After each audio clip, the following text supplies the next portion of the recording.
Hi all, welcome to mint PSC the right guidance. അപ്പോൾ നമ്മുടെ ദേവസ്വം ബോർഡുമായി ബന്ധപ്പെട്ട ഏറ്റവും പുതിയ ഒരു അപ്ഡേഷൻ നിങ്ങളെ അറിയിക്കുകയാണ്. നമുക്കറിയാം സ്റ്റേ സുപ്രീം കോടതിയിൽ നിന്ന് ലഭിച്ചിട്ടുണ്ട്. അപ്പോൾ KDRBക്ക് അവരുടെ നിയമന നടപടികളുമായി മുന്നോട്ട് പോകാൻ വേണ്ടി സാധിക്കും എന്നൊക്കെ കഴിഞ്ഞ ദിവസങ്ങളിലൊക്കെ വാർത്ത വന്നതാണ്. അതിൻ്റെ അടിസ്ഥാനത്തിൽ നമ്മളത് നിങ്ങളെ അറിയിക്കുകയൊക്കെ ചെയ്തിട്ടുണ്ട്. അപ്പോൾ നിങ്ങൾ ഇപ്പോൾ നോക്കുക, ഈ ഒരു സ്റ്റേയുടെ ഭാഗമായിട്ട് KDRB 6 ലിസ്റ്റുകൾ പ്രസിദ്ധീകരിച്ചിട്ടുണ്ട്. 6 ഷോർട്ട് ലിസ്റ്റുകൾ KDRB ഗുരുവായൂർ ദേവസ്വവുമായി ബന്ധപ്പെട്ട് പ്രസിദ്ധീകരിച്ചു തുടങ്ങിയിരിക്കുന്നു. ഏറ്റവും പ്രധാനപ്പെട്ട LDC ഉൾപ്പെടെയാണ് ഇവിടെ നമുക്ക് വന്നിരിക്കുന്നത്. അവർ ലിസ്റ്റ് പ്രസിദ്ധീകരിച്ചിരിക്കുന്നത്. കട്ട് ഓഫ് ഒക്കെ നമുക്ക് ഏകദേശം അറിയാം, 75.70 ഒക്കെയാണ് കട്ട് ഓഫ്. വളരെ വിശദമായി നമുക്ക് അതിനെക്കുറിച്ച് സംസാരിക്കാം. 6 ഷോർട്ട് ലിസ്റ്റുകൾ ഏതൊക്കെയാണെന്ന് നോക്കാം. കൂടാതെ ഏറ്റവും പുതിയ വിജ്ഞാപനങ്ങൾക്ക് അപേക്ഷിക്കാനുള്ള അപേക്ഷാ തീയതി നീട്ടുക കൂടി ചെയ്തിട്ടുണ്ട്. അപ്പോൾ ഇനി അപേക്ഷിക്കാൻ ആളുകളുണ്ടെങ്കിൽ അത് അപേക്ഷിക്കുകയും ചെയ്യാം. പിന്നെ നമ്മുടെ തിരുവിതാംകൂർ LDC LGS ഉൾപ്പെടെയുള്ള തസ്തികകളുടെ പരീക്ഷ എപ്പോഴായിരിക്കും എന്നാണ് പലരും ചോദിക്കുന്നത്. അതെല്ലാം നമുക്കിവിടെ വിശദമായി തന്നെ സംസാരിക്കാം. ആദ്യം തന്നെ നമുക്ക് ഇതിൻ്റെ ഡീറ്റെയിൽസുമായി ബന്ധപ്പെട്ട കാര്യങ്ങൾ നോക്കാം. നിങ്ങൾ നോക്കുക, ഇവിടെ 38 തസ്തികകളിലേക്കാണ് ഗുരുവായൂർ ദേവസ്വവുമായി ബന്ധപ്പെട്ട് വിജ്ഞാപനം വന്നിരുന്നത്. 38 തസ്തികകളിലേക്ക്. അതിൽ 24 തസ്തികകളുടെ പരീക്ഷ ഓൾറെഡി കഴിഞ്ഞതാണ്. 24 തസ്തികകളുടെ, ബാക്കി തസ്തികകളുടെ പരീക്ഷ നടക്കാനും ഇരിക്കുന്നു. ഈ ഒരു സമയത്താണ് ഹൈക്കോടതി വിധി ഇതിനെതിരായി വന്നത്. 5 ലിസ്റ്റുകൾ KDRB പ്രസിദ്ധീകരിച്ചിരുന്നു. ഈ പ്രസിദ്ധീകരിച്ചിരുന്ന സമയത്താണ് ഇത്തരത്തിൽ ഒരു കേസ് ഹൈക്കോടതിയിൽ നിന്ന് വരുന്നത്. ഓക്കെ, അപ്പോൾ ആ ഒരു കേസ് വന്നത് മുതൽ ആ നടപടികൾ മുഴുവൻ നിർത്തിവച്ചിരിക്കുകയാണ്, എല്ലാ കാര്യങ്ങളും. കാരണം KDRBയുടെ 9ാമത്തെ വകുപ്പാണ് ഹൈക്കോടതി റദ്ദാക്കിയത്. അതെന്ന് വെച്ചാൽ നിയമന നടപടികൾ നടത്താനുള്ള KDRBയുടെ അധികാരത്തെ ചോദ്യം ചെയ്തുകൊണ്ടുള്ള ഒരു വകുപ്പാണ്. അത് റദ്ദാക്കിയതോടുകൂടി KDRBയുടെ ഭാവി തന്നെ എന്താകുമെന്ന അവസ്ഥയിലായിരുന്നു. എന്നാൽ പിന്നീട് സുപ്രീം കോടതിയെ സമീപിക്കുകയും സുപ്രീം കോടതിയിൽ നിന്ന് ഇടക്കാല സ്റ്റേ ലഭിക്കുകയും ചെയ്തിട്ടുണ്ട്. ഇനി നമുക്കറിയാം, ഫെബ്രുവരി 23-നാണ് അടുത്ത ഹിയറിംഗ് നടക്കാൻ വേണ്ടി പോകുന്നത്. അപ്പോൾ അതുവരെ നമുക്ക് ഇന്ററിം സ്റ്റേ കിട്ടിയിട്ടുണ്ട്. KDRBക്ക് മറ്റ് നടപടികളുമായി മുന്നോട്ട് പോകാനും സാധിക്കും. അതിന്റെ അടിസ്ഥാനത്തിലാണ് KDRB നിലവിൽ 6 ലിസ്റ്റുകൾ പ്രസിദ്ധീകരിച്ചിരിക്കുന്നത്. നമുക്ക് 24 പരീക്ഷകൾ നടത്തി അതിൽ 6 ലിസ്റ്റുകൾ പ്രസിദ്ധീകരിച്ചു. ഇനിയും പരീക്ഷ നടക്കാനുള്ളത് ആളുകൾ അല്ലെങ്കിൽ ഉദ്യോഗാർത്ഥികൾ വളരെ കുറഞ്ഞ തസ്തികകളാണ്.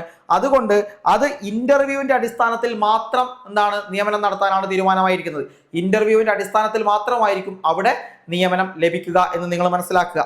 ഇത് എല്ലാം കഴിഞ്ഞ് ആ ഇന്റർവ്യൂവും കാര്യങ്ങളൊക്കെ കഴിഞ്ഞ് അതുപോലെ മറ്റ് ലിസ്റ്റുകളൊക്കെ ഈ നടപടികൾ വളരെ വേഗത്തിൽ തന്നെ നടക്കുമെന്നാണ് KDRBയുടെ ഭാഗത്തു നിന്ന് അറിവായിട്ടുള്ളത്. അതായത് എല്ലാ കാര്യങ്ങളും വളരെ പെട്ടെന്ന് തന്നെ നടക്കും. കാരണം ഫെബ്രുവരി 23-ന് അടുത്ത ഹിയറിംഗ് നടക്കുമ്പോഴേക്കും ഈ ലിസ്റ്റുകളും കാര്യങ്ങളൊക്കെ ഇവിടെ പ്രസിദ്ധീകരിക്കാനുള്ള നടപടികൾ KDRBയുടെ ഭാഗത്തു നിന്ന് ഉണ്ടാകുമെന്ന് നമുക്ക് പ്രതീക്ഷിക്കാം. ഇനി നിലവിൽ വന്നിരിക്കുന്ന 6 ഷോർട്ട് ലിസ്റ്റുകൾ, അതിൽ ഏറ്റവും പ്രധാനപ്പെട്ടത് LDC തന്നെയാണ്. നമ്മുടെ LD ക്ലർക്ക് തന്നെയാണ്. ഏകദേശം 36ഓളം വേക്കൻസികളാണ് ഈ ഒരു തസ്തികയ്ക്ക് ഉണ്ടായിരുന്നത്. നോക്കുക, ആ 36ഓളം വേക്കൻസിയുള്ള തസ്തികയ്ക്ക് 335 പേരുടെ മെയിൻ ലിസ്റ്റാണ് KDRB പ്രസിദ്ധീകരിച്ചിരിക്കുന്നത്. 335 പേരുടെ മെയിൻ ലിസ്റ്റ്, 180 പേരുടെ സപ്ലിമെന്ററി ലിസ്റ്റ്. അതിലും ഭിന്നശേഷി വിഭാഗത്തിൽ നിന്ന് 60 പേരെയും ഉൾപ്പെടുത്തിയിട്ടുണ്ട്. അങ്ങനെ ആകെ 575 പേരുടെ ലിസ്റ്റാണ് KDRB ഗുരുവായൂർ ദേവസ്വം LDCയുമായി ബന്ധപ്പെട്ട് പ്രസിദ്ധീകരിച്ചിരിക്കുന്നത്. നോക്കുക, വലിയൊരു ലിസ്റ്റ് തന്നെയാണ്. 36ഓളം വേക്കൻസി പോട്ടെ, കഴിഞ്ഞ ലിസ്റ്റിൽ നിന്ന് ഏകദേശം 65ഓളം പേരെ എടുത്ത ഒരു ലിസ്റ്റാണ്. ഇപ്പോൾ 36 വേക്കൻസി, ഏകദേശം 60 അല്ലെങ്കിൽ 65ഓളം വേക്കൻസികൾ വരുമെന്ന് വിചാരിക്കുക. അങ്ങനെയാണെങ്കിൽ പോലും ഏകദേശം വലിയൊരു ലിസ്റ്റ് തന്നെയാണ് ഇവിടെ ഇട്ടിരിക്കുന്നത്. 335 പേരുടെ ലിസ്റ്റ്. കട്ട് ഓഫ് നോക്കുക, 75.70 ആണ്. 75.70 ആണ്. നമ്മൾ പരീക്ഷ നമുക്ക് വിലയിരുത്തിയാൽ മനസ്സിലാകും, വളരെ എളുപ്പമുള്ള ഒരു പരീക്ഷയായിരുന്നു LD ക്ലർക്കിന്റെ പരീക്ഷ എന്ന് പറയുന്നത്. ആ എളുപ്പം അനുസരിച്ച് തന്നെ കട്ട് ഓഫ് കൂടുകയും ചെയ്തിട്ടുണ്ട്. 335ഓളം പേർ ഈ മാർക്കിന് മുകളിൽ സ്കോർ ചെയ്യുകയും ചെയ്തിട്ടുണ്ട്. അങ്ങനെയാണ് അവർ ഇത്ര ആളുകളെ ഇതിലേക്ക് ഉൾപ്പെടുത്തിയിരിക്കുന്നത്. രണ്ടാമത് വന്നിരിക്കുന്ന ലിസ്റ്റ് ഡെപ്യൂട്ടി സിസ്റ്റം അഡ്മിനിസ്ട്രേറ്റർ ആണ്. 25 പേരാണ് മെയിൻ ലിസ്റ്റിൽ ഉൾപ്പെട്ടിരിക്കുന്നത്. 11 പേർ സപ്ലിമെന്ററി ലിസ്റ്റിൽ ഉൾപ്പെട്ടിട്ടുണ്ട്. ഭിന്നശേഷി വിഭാഗത്തിൽ ആരുമില്ല. LDCയിൽ മാത്രമാണ് ഭിന്നശേഷി നിയമനം നടന്നിരിക്കുന്നത്, മറ്റൊന്നിലും നടന്നിട്ടില്ല.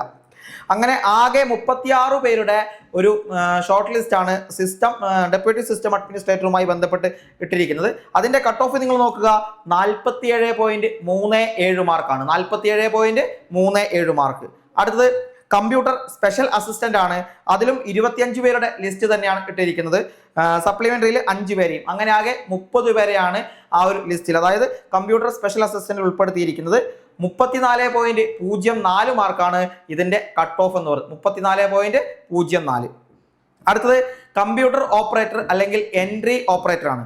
അവിടെയും 25 പേരെയാണ് മെയിൻ ലിസ്റ്റിൽ ഉൾപ്പെടുത്തിയിരിക്കുന്നത്. സപ്ലിമെന്ററിയിൽ 24 പേരെയും ഉൾപ്പെടുത്തി. അങ്ങനെ ആകെ 49 പേരുടെ ലിസ്റ്റാണ് കമ്പ്യൂട്ടർ ഓപ്പറേറ്റർ അല്ലെങ്കിൽ എൻട്രി ഓപ്പറേറ്റർ എന്ന് പറയുന്ന തസ്തികയിൽ ഉൾപ്പെടുത്തിയിരിക്കുന്നത്. അതിന്റെ കട്ട് ഓഫ് 42.40 ആയിരുന്നു. മറ്റൊന്ന് ലൈഫ് സ്റ്റോക്ക് ഇൻസ്പെക്ടർ ഗ്രേഡ് 2 ആണ്. ലൈഫ് സ്റ്റോക്ക് ഇൻസ്പെക്ടർ ഗ്രേഡ് 2ലും ഏകദേശം 25 പേരെ മെയിൻ ലിസ്റ്റിലും 5 പേരെ സപ്ലിമെന്ററി ലിസ്റ്റിലും, അങ്ങനെ 30 പേരുടെ ലിസ്റ്റാണ് ലൈഫ് സ്റ്റോക്ക് ഇൻസ്പെക്ടർ ഗ്രേഡ് 2 ആയിട്ട് ഇവിടെ ഉൾപ്പെടുത്തിയിരിക്കുന്നത്. കട്ട് ഓഫ് 41.41 ആണ്. പിന്നീട് വരുന്നത് പ്ലംബർ ആണ്. പ്ലംബറിനും 30 പേരെയാണ് മെയിൻ ലിസ്റ്റിൽ ഉൾപ്പെടുത്തിയിരിക്കുന്നത്. പ്ലംബർ വിഭാഗത്തിൽ 30 പേരെ മെയിൻ ലിസ്റ്റിൽ ഉൾപ്പെടുത്തി, 20 പേരെ സപ്ലിമെന്ററി ലിസ്റ്റിലും ഉൾപ്പെടുത്തിയിട്ടുണ്ട്. അങ്ങനെ 50 പേരുടെ ഒരു ലിസ്റ്റാണ് പ്ലംബർ വിഭാഗത്തിൽ KDRB പ്രസിദ്ധീകരിച്ചിരിക്കുന്നത്. 42.77 ആണ് ഇതിന്റെ കട്ട് ഓഫ് ആയിട്ട് വന്നിരിക്കുന്നത്. 42.77. അപ്പൊ ഇങ്ങനെ ഈ 6 ലിസ്റ്റുകളാണ് KDRB ഇപ്പൊ പ്രസിദ്ധീകരിച്ചിരിക്കുന്നത്. നിങ്ങൾ നോക്കുക, റൂം ബോയുടെ ഉൾപ്പെടെയുള്ള ലിസ്റ്റുകൾ ഇനി വരാനിരിക്കുന്നു. കൃഷ്ണനാട്ടം ഉൾപ്പെടെയുള്ള അന്ന് പ്രസിദ്ധീകരിച്ച 5 ലിസ്റ്റുകൾ വന്നിട്ടുമില്ല.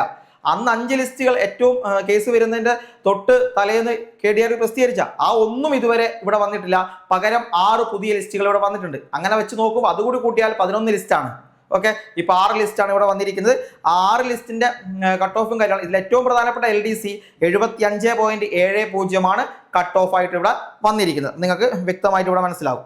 അപ്പൊ ഈ ഒരു ലിസ്റ്റിൽ ഉൾപ്പെട്ട ആളുകളൊക്കെ ഇനി തുടർ നടപടികളൊക്കെ ഉണ്ടാകും. അതുപോലെ മറ്റു കാര്യങ്ങളൊക്കെ, നിയമന നടപടികൾ, മറ്റു ബന്ധപ്പെട്ട കാര്യങ്ങളൊക്കെ ഈ ഒരു സുപ്രീം കോടതിയുടെ ഫൈനൽ വിധി വന്ന ശേഷം മാത്രമായിരിക്കും നടക്കുക എന്ന് നിങ്ങൾ മനസ്സിലാക്കുക. 23-ാം തീയതി എന്തായാലും ഒരു ഹിയറിംഗ് ഉണ്ട്. ഓക്കെ, അന്ന് കുറച്ച് കാര്യങ്ങളിലൊക്കെ ഒരു വ്യക്തത നമുക്ക് വരും. ഇനി മറ്റൊന്നാണ് ഡിസംബർ 31-ാം തീയതി. ഡിസംബർ 31-ാം തീയതി കുറച്ച് NCA വിജ്ഞാപനങ്ങൾ KDRB ക്ഷണിച്ചിരുന്നു.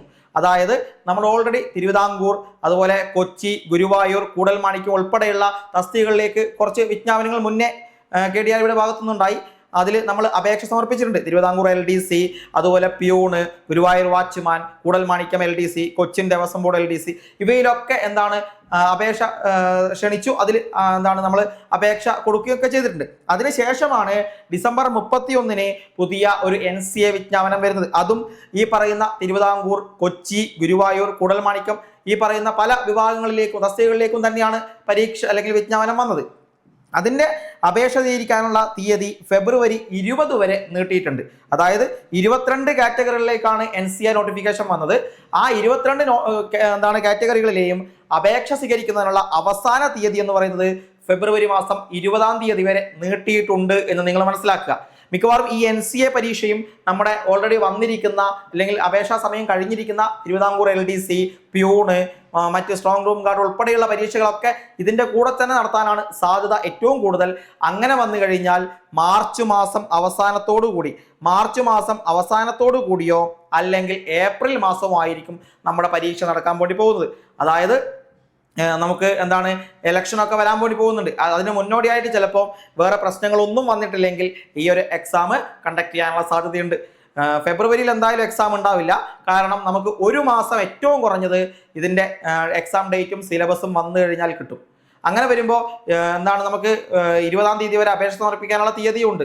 ഒരു ഫെബ്രുവരി 15-ന് പ്രഖ്യാപിച്ച മാർച്ച് 15 അല്ലെങ്കിൽ മാർച്ച് അവസാനം, അല്ലെങ്കിൽ ഏപ്രിൽ മാസം, ഈ ഒരു 2 മാസങ്ങളിലായിട്ട് തന്നെ പരീക്ഷ നടക്കാനുള്ള സാധ്യതയുണ്ട്. തിരുവിതാംകൂർ LDCയിൽ ഏകദേശം 156-ന് മുകളിലാണ് നിലവിലെ വേക്കൻസി എന്ന് നിങ്ങൾക്ക് അറിയാലോ. ആ വേക്കൻസി, അതുപോലെ തന്നെ പ്യൂണ്, അങ്ങനെ ഗുരുവായൂരിൽ വാച്ച്മാൻ ഒക്കെ നിൽക്കുന്നുണ്ട്. ഇതിനൊക്കെയുള്ള പരീക്ഷകളാണ് നടത്താൻ വേണ്ടി പോകുന്നത്. അപ്പൊ ഇതിന്റെയൊക്കെ തീയതികൾ പെട്ടെന്ന് തന്നെ പ്രഖ്യാപിക്കാൻ KDRB തയ്യാറെടുക്കുന്നുണ്ട് എന്ന് തന്നെയാണ് നമുക്ക് അറിയാൻ സാധിച്ചിട്ടുള്ളത്. അതിന്റെ നടപടികളും മറ്റും വളരെ വേഗത്തിൽ തന്നെ ആക്കും. കാരണം കേസും കാര്യങ്ങളൊക്കെ നടക്കുന്നുണ്ടെങ്കിലും KDRBക്ക് 2015 ഈ ഒരു സ്ഥാപനം വന്നതോടെ, അതായത് പരിപൂർണം കമ്മിറ്റിയുടെ ശുപാർശയോടു കൂടിയാണ് ഇത്തരത്തിലൊരു KDRB എന്ന് പറയുന്ന സംവിധാനം നിലവിൽ വന്നത്. ആ സംവിധാനം വന്നതോടെ ഇതിനു മുൻപേ എന്തുണ്ടായിരുന്നോ അതൊക്കെ കാലഹരണപ്പെട്ടു. പിന്നീട് എല്ലാം നടത്താനുള്ള അധികാരം KDRBക്കാണ്. ഇങ്ങനെയാണ് KDRB സുപ്രീം കോടതിയിൽ വാദിച്ചിരിക്കുന്നത്. അപ്പൊ ഇതിന്റെ അടിസ്ഥാനത്തിൽ സർക്കാരും ഇതേ അഭിപ്രായം തന്നെ സുപ്രീം കോടതിയിൽ ഉന്നയിക്കാനാണ് സാധ്യത. അങ്ങനെ വരുമ്പോൾ KDRBയുടെ ഭാഗത്തേക്ക് തന്നെ കൃത്യമായ വിജയം ഉണ്ടാകുമെന്ന് നമുക്ക് പ്രതീക്ഷിക്കാം. അങ്ങനെ വന്നു കഴിഞ്ഞാൽ വളരെ പെട്ടെന്ന് തന്നെ 23 കഴിഞ്ഞാൽ പെട്ടെന്ന് തന്നെ ഇതിൻ്റെ ഒരു ശുഭമായ ഫലം ഉണ്ടാകുമെന്ന് നമുക്ക് പ്രതീക്ഷിക്കാം. അപ്പോൾ ആ തരത്തിൽ വിധി വന്നു കഴിഞ്ഞാൽ വളരെ പെട്ടെന്ന് പരീക്ഷയും മറ്റ് നിയമന നടപടികളും KDRBയുടെ ഭാഗത്ത് നിന്ന് ആരംഭിക്കുന്നതായിരിക്കും. ഓക്കെ, അതുകൊണ്ട് നിങ്ങൾ പഠിക്കാതെ നിൽക്കുന്ന പലരും ഉണ്ടാകും. നിങ്ങൾ ആ ഒരു ആശങ്കകളൊക്കെ മാറ്റിവെക്കുക, ധൈര്യമായിട്ട് നിങ്ങൾ പഠിച്ചു തുടങ്ങുക. പരീക്ഷ എന്തായാലും KDRB നടത്തും. ഇനിയിപ്പോൾ KDRBക്ക് അധികാരം അല്ലെങ്കിൽ ഗുരുവായൂർ ദേവസ്വം മാനേജ്മെന്റ് കമ്മിറ്റി എന്ന് പറയുന്ന ഹൈക്കോടതിയുടെ കീഴിൽ അവർ നിരീക്ഷിച്ചിട്ടുള്ള ഒരു സംവിധാനം വരും. അവർ പരീക്ഷ നടത്തും. പക്ഷെ അതൊന്നും വരാൻ വേണ്ടി പോകുന്നില്ല. കാരണം ഇത് KDRBക്ക് തന്നെ വിജയകരമായ ഒരു ഫലം ഉണ്ടാകുമെന്ന് തന്നെ നമുക്ക് പ്രതീക്ഷിക്കാം. അങ്ങനെ തന്നെ വരികയും ഇവർ തന്നെ പരീക്ഷ നടത്തുകയും ചെയ്യും. അതുകൊണ്ട് കൃത്യമായിട്ട് എന്ത് ചെയ്യുക, തയ്യാറെടുപ്പ് തുടങ്ങുക, കൃത്യമായി പഠിച്ചു തുടങ്ങുക. ഇനിയും പഠിക്കാത്ത ആളുകൾക്ക് ഒരുപാട് സമയം നിങ്ങളുടെ മുന്നിലുണ്ട്. കൃത്യമായി സ്പെഷ്യൽ ടോപ്പിക്കും മറ്റ് GK പോർഷനും സയൻസും മാത്സും ഇംഗ്ലീഷും ഒക്കെ പഠിച്ചങ്ങ് തുടങ്ങിക്കോ. വളരെ പെട്ടെന്ന് ഇവർ എക്സാം ചിലപ്പോൾ പ്രതീക്ഷിക്കും. പിന്നെ സമയം കിട്ടിയിട്ടില്ല എന്നൊന്നും പറയരുത്. അതുകൊണ്ട് ധൈര്യമായി പഠിച്ചു തുടങ്ങുക. നമ്മുടെ ഇവിടെ നിങ്ങൾക്ക് മിന്നിൽ നമ്മൾ ബാച്ച് ഓൾറെഡി നൽകുന്നുണ്ട്. ഇനി ഒരു ക്രാഷ് ബാച്ച് കൂടെ നമ്മൾ ചിലപ്പം അതിൻ്റെ ഭാഗമായിട്ട് സ്റ്റാർട്ട് ചെയ്യും. അപ്പോൾ അതിനൊക്കെ നിങ്ങൾ ഭാഗവാക്കാകുക. വളരെ ഏറ്റവും പ്രധാനപ്പെട്ട ടോപ്പിക്കുകൾ ഉൾപ്പെടുന്ന ക്ലാസ്സുകൾ നിങ്ങൾക്ക് ലഭിക്കും. ഓക്കെ, അതുപോലെ ഏറ്റവും പ്രധാനപ്പെട്ട PSCയുടെ നോട്ടിഫിക്കേഷൻ ആയിക്കോട്ടെ, ഏറ്റവും ലേറ്റസ്റ്റ് അപ്ഡേറ്റ്സ് ആയിക്കോട്ടെ, ഏറ്റവും മികച്ച ക്ലാസ്സുകളായിക്കോട്ടെ, എല്ലാം നിങ്ങൾക്ക് ഇവിടെ മിന്റ് PSC ലഭ്യമാണ്. ഏറ്റവും മികവാർന്ന രീതിയിലുള്ള ക്ലാസ്സുകൾ നിങ്ങൾക്ക് ഇവിടെ ലഭിക്കും. അതിൽ നിങ്ങൾക്ക് നമ്മുടെ യൂട്യൂബ് ചാനൽ നോക്കിയാൽ തന്നെ അറിയാൻ പറ്റും. വളരെ മികച്ച ക്ലാസ്സുകൾ ഇവിടെ നിങ്ങൾക്ക് ലഭിക്കും. അതിന് നിങ്ങൾ നമ്മുടെ ചാനൽ ആദ്യമായിട്ടാണ് കാണുന്നതെങ്കിൽ ഒന്ന് സബ്സ്ക്രൈബ് ചെയ്ത് കൂടെ നിൽക്കുക. തൊട്ടടുത്ത് കാണുന്ന ബെല്ലൈക്കൺ എനേബിൾ ചെയ്താൽ നമ്മൾ അപ്ലോഡ് ചെയ്യുമ്പോൾ കൃത്യമായി നിങ്ങൾക്ക് നോട്ടിഫിക്കേഷൻ ലഭിക്കുന്നതായിരിക്കും. അതുപോലെ നമ്മുടെ മിന്റ് PSC എന്ന് പറയുന്ന ടെലഗ്രാം ചാനലിൽ കൂടി അംഗമാവുക. പോൾ ക്യൂസും നോട്ടുകളും മറ്റ് ആനുകാലിക വാർത്തകളൊക്കെ നിങ്ങൾക്ക് അവിടെ ലഭിക്കുന്നതായിരിക്കും. പിന്നെ നമ്മുടെ ഒട്ടനവധി കോഴ്സുകളുണ്ട്. നമ്മളിപ്പം വില്ലേജ് ഫീൽഡ് അസിസ്റ്റന്റ് ആയിക്കോട്ടെ, കമ്പനി ബോർഡ് LGS ആയിക്കോട്ടെ, ഡിഗ്രി തല പരീക്ഷ ആയിക്കോട്ടെ, കാറ്റിന്റെ ലോയിൽ ഏറ്റവും എക്സ്പേർട്ടായ ആളുകൾ നടത്തുന്ന കാറ്റിന്റെ പരീക്ഷയ്ക്കുള്ള തയ്യാറെടുപ്പ്, അങ്ങനെ എല്ലാത്തിനും എല്ലാ ക്ലാസ്സുകളും, പിന്നെ ജൂനിയർ ലാബ് അസിസ്റ്റന്റ്, ഇങ്ങനെ ഏറ്റവും പ്രധാനപ്പെട്ട ക്ലാസ്സുകളൊക്കെ മിന്റിന്റെ പെയ്ഡ് ക്ലാസ്സുകളായി നടക്കുന്നുണ്ട്. അപ്പം മിന്റിന്റെ ആപ്പ് കൂടി ഒന്ന് ഡൗൺലോഡ് ചെയ്യുക. ഓക്കെ.